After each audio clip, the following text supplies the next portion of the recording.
स्वागत है आप सभी का। तो ये आज का 17 तारीख का अ, प्रथम पाली का जो है आंसर की है और मैं आपको बता दे रहा हूँ कि ये हिंदी का पोर्शन मैं फाइनल करा रहा हूँ, ठीक है। तो लिखा है पहला क्वेश्चन कि भाई पूर्व और उत्तर के बीच की दिशा इस वाक्यांश के लिए निम्नलिखित में कौन सा है। तो ये हो जाएगा ईशान, ठीक है। क्या हो जाएगा? ईशान हो जाएगा। क्या हो जाएगा भाई? ईशान। क्या हो जाएगा? ईशान, ठीक है। तो ये आपका ईशान हो जाएगा। कह रहा है कि अर्थ किस विकल्प में शब्द श्रुति संघ में भिन्नात्मक भिन्नात्मक का सही अर्थ भेद है। तो देखिए ऐसे ये हो जाएगा आपका ससाधर, सधीधर और चांद का शिव हो जाएगा, ठीक है। उसके बाद से निम्नलिखित में से किस विकल्प में शुद्ध वाक्य है। तो ये जब आप तीनों और चारों वाक्य पढ़ लेंगे तो आपको इसमें सी नंबर मिलेगा कि वह ऑफिस में बैठा मेरी प्रतीक्षा कर रहा है, ठीक है। ये वाला हो जाएगा। अब ये निम्नलिखित में से पुल्लिंग शब्द का चयन कीजिए। तो यहाँ पे पुल्लिंग शब्द आपका हो जाएगा बिहार। क्या हो जाएगा? बिहार, ठीक है। अब कह रहा है निम्नलिखित में से किस शब्द का प्रयोग एक वचन होता है। तो देखिए यहाँ पे एक वचन की हम बात कर ले तो सोना हो जाएगा, ठीक है। क्या हो जाएगा? सोना हो जाएगा, ठीक है। आगे बढ़ जाइए। अब कह रहा है हे ईश्वर दया करो। रेखांकित शब्द में कौन सा कारक है। तो ये भाई है संबोधन कारक। कौन सा है? संबोधन कारक, ओके। उसके बाद से कि भाई निम्नलिखित में से तद्भव कौन सा है। तो तद्भव की हम बात करें तो काम काज यानी कि काज हो जाएगा। क्या हो जाएगा? काज तद्भव हो जाएगा, ठीक है। उसके बाद से हम देख लेते हैं निम्नलिखित में से किस विकल्प में सभी शब्द तत्सम है। तो ये देख लीजिए सभी शब्द जो है तत्सम वाली बात कर रहा है। तो ये क्या हो जाएगा आपका? 90 और ये हो जाएगा आपका ये आंसर, ठीक है लेंगे, ठीक है। 90 और स्वर्णकार, ठीक है। तो ये आपका हो जाएगा। और ये आप देख सकते हैं ये क्वेश्चन सबसे लास्ट क्वेश्चन क्या है कि नलिन और राजीव शब्द में निम्न में से किस शब्द के पर्यायवाची हैं। तो ये निम्न में से किस शब्द के पर्यायवाची हैं। तो ये दोनों हो जाएगा कमल के। किसके पर्यायवाची भाई? कमल के। कमल के पर्यायवाची हैं, ठीक है। कमल के पर्यायवाची हैं, ठीक है। थोड़ा सा ध्यान दीजिएगा। इसके बाद हम इस क्वेश्चन को जानने वाले हैं और मैं इसको बता दे रहा हूँ। कह रहा है कि कब क्यों कैसे। अगर जो कब क्यों कैसे की बात कर दी है तो ये कैसा प्रश्न है भाई। तो ये स्पष्ट है कि प्रश्नवाचक हो जाएगा। फिर कह रहा है मदिरालय शब्द के संधि विच्छेद बताइए। मदिरा प्लस आलय ही हो जाएगा बी नंबर, ठीक है। फिर कह रहा है अवतरण चिन्ह को किस नाम से जाना जाता है। तो ये हो जाएगा उद्धरण चिन्ह। कौन सा? उद्धरण चिन्ह, ठीक है। अब कह रहा है सही शब्द में किस प्रकार के संख्या बोधक विशेषण का प्रयोग है। तो ये हो जाएगा गणनावाचक। क्या हो जाएगा? गणनावाचक। क्या हो जाएगा? गणनावाचक, ओके। उसके बाद से देख लीजिए क्वेश्चन है राधा ने पायल से चिट्ठी लिखवाई। लिखवाई का मतलब दिख रही है यहाँ पे क्या कह रहा है कौन सी क्रिया भाई। तो लिखवाई कह रहा है कि तो ये राधा ने पायल से चिट्ठी लिखवाई तो प्रेरणार्थक हो जाएगा, ठीक है। तो ये हो जाएगा प्रेरणार्थक, ठीक है।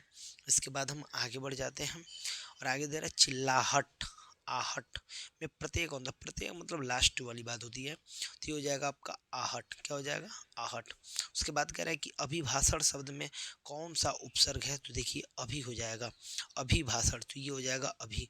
उसके बाद कह रहा है कि रक्त रंजित शब्द में कौन सा समास है। तो ये हो जाएगा आपका तत्पुरुष। क्या हो जाएगा भाई? तत्पुरुष समास हो जाएगा। क्या हो जाएगा? तत्पुरुष समास, ठीक है। तो तत्पुरुष समास हो जाएंगे। इतने ये हो गए फाइनल आपके। और इसके बाद हम और आगे क्वेश्चन को देख लेते हैं हम और आगे क्वेश्चन को देख लेते हैं। चलिए आगे ये हमारा क्वेश्चन हो गया।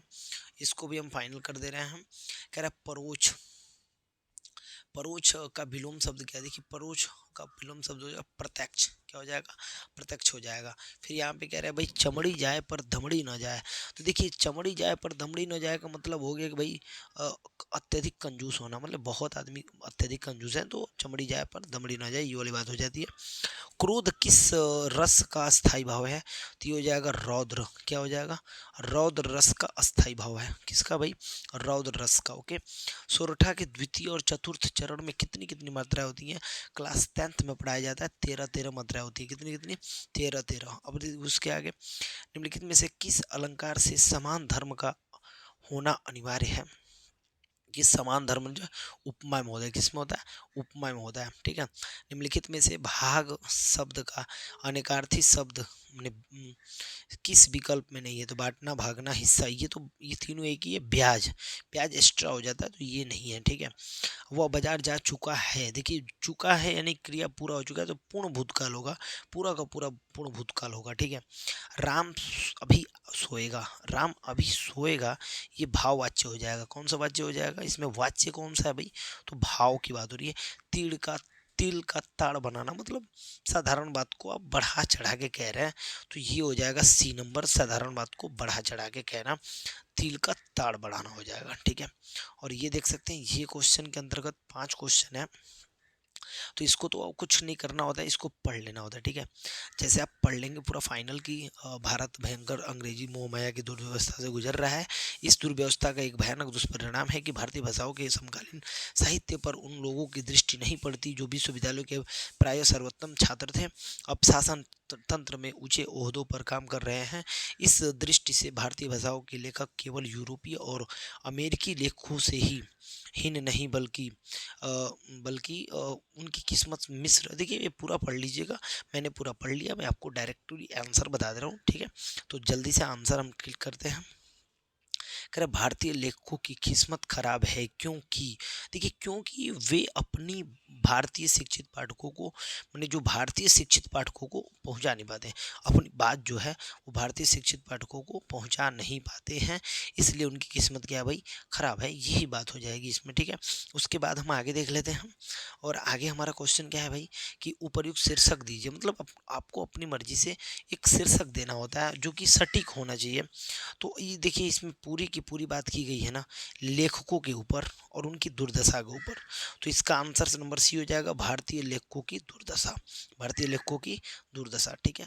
तो ये आपका आंसर हो जाएगा। इसके बाद हम आगे बढ़ते हैं, और ये आगे हमारा ये क्वेश्चन है, और इसमें देखिए हम मैथ भी कुछ बताने वाले हैं, पहले हम इसको समझ लेते हैं। कह रहा है कि भाई इसके बाद से जो क्वेश्चन है ये कह रहा है भारतीय भाषाओं के लेखक अमेरिकी, यूरोपीय तथा चीन वर्मा जापान के लेखकों से भी हीन हैं। अब देखिए वही बात था, उसी बात को हमको बताना है यहाँ पे, क्योंकि वे यहाँ पे अंग्रेजी के मोह से ग्रस्त हैं, इसकी वजह से। अब देखिए भारत का सुशिक्षित समाज कौन सा साहित्य पढ़कर संतुष्ट हो जाता है, तो अंग्रेजी पढ़ के, जानते हैं यहाँ पे वही बात हो गया कि देसी मुर्गी बिलायती बोल वाली बात हो चुका है।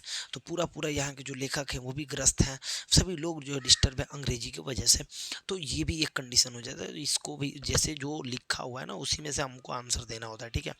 फिर आगे देख लीजिए, कह रहा है कि भारतीय भाषाओं में साहित्य के प्रति समाज के किस वर्ग में भी अरुचि की भावना है, तो उच्च वर्ग, उच्च वर्ग, उच्च वर्ग, ठीक है। कह रहा है निम्नलिखित में से नहीं कौन से प्रकार का रीतिवाचक क्रिया, देखिए देखिए नहीं की बात कर रहा है ना, तो नहीं मतलब निषेधवाचक, क्या, निषेधवाचक, ठीक है। अब कह रहा है निम्नलिखित में से समुद्र शब्द का परिवाची कौन सा शब्द है, तो रत्नाकर हो जाएगा भाई, कितना आसान है, तो बहुत आसान दे दिया। मेघ और मेध दे रहा, तो मेघ मतलब होता है बादल, ठीक है, मेघ मतलब क्या होता है, बादल, तो कंफर्म है कि बादल होगा, लेकिन मेध मतलब यज्ञ होता है, इसलिए बादल और यज्ञ हो जाएगा, ठीक है। उसके बाद से क्या कर रहा है, स्त्री जो अभिनय करती है वाक्यांश के लिए, मैंने जो नचनिया है, जो हीरोइन है, हीरोइन लोगों को क्या करना, अभिनेत्री कहते हैं, कितना आसान है ना। अब देखिए मानसरोवर की बात कर रहा है, अब देखिए मानसरोवर की बात कर रहा है, मानसरोवर किसकी रचनाओं का संकलन है, भाई साहब प्रेमचंद्र की है, किसकी है, प्रेमचंद्र की है। मीराबाई किसकी शिष्या थी, संत रैदास की, संत रैदास की, ठीक है। उसके बाद से यहाँ पे लास्ट क्वेश्चन है कि निम्नलिखित में से कौन सी भाषा है पश्चिमी हिंदी से संबंध बांग, तो ये पश्चिमी हिंदी, पश्चिम है ना, अब देखो भोजपुरी पूर्वी हो जाएगा, ये राजस्थानी इधर ही हो जाएगा, अवधि मतलब पश्चिमी हो जाएगा आपका भाई साहब, क्या हो जाएगा, तो पश्चिमी जो बांगरू, क्या हो जाएगा, बांगरू, क्या हो जाएगा, बांगरू, ठीक है। तो ये आपका हो जाएगा बांगरू, ओके। तो ये बांगरू हो जाएगा, बांगरू पे टिक कर लीजिएगा। मैं आगे बढ़ जा रहा हूँ, ये क्वेश्चन को मैं सॉल्व कर दे रहा हूँ, बिल्कुल आप आसानी से देख सकते हैं, क्वेश्चन बड़ा आसान है, ठीक है। तो बड़ा आसान क्वेश्चन को बड़े आसान तरीके से बनाया जाएगा, ठीक है। तो सबसे पहले तो आपको दिख रहा होगा, देखिएगा, और क्या दिख रहा है वो चीज़ मैं बता दे रहा हूँ। तो कह रहा है दो संख्याओं 13 संबंधी 9 के अनुपात में है, यदि उनका मौसा कितना है भाई, देखिए मौसा का मतलब दोनों में मेल, तो दोनों में मेल माने एक्स एक्स यानी कि 13 13 13 हम 169 और ये हो जाएगा 13 नमा 100 तो 17। तो कह रहे हैं सबसे बड़ी संख्या कौन सी है, तो भाई साहब ये बड़ी संख्या हो जाएगी आपका जो है 169। ठीक है, बिल्कुल आसान है। और ये जो क्वेश्चन है इसको मैं अपने इसी चैनल पे मैं इसका वीडियो बना के डालने वाला हूँ, इन तीनों चारों सवालों का वीडियो बना के डालूंगा, मज़ा आ जाएगा, देख लीजिएगा आप। एक एक शॉर्ट्स का वीडियो शाम तक मिल जाएगा आपको। ठीक है, तो ये चूँकि इसमें मैं बता नहीं पाऊँगा, जगह की दिक्कत होगी। ठीक है, तो मेरा चैनल जो है वो ऐसे स्टडी पॉइंट्स है। एक और चैनल है अनमोल गुरुजी, तो अनमोल गुरुजी पे भी मिल जाएगा वीडियो। ठीक है, तो चलिए कैसा लगा वीडियो आपको कमेंट करके बताइए।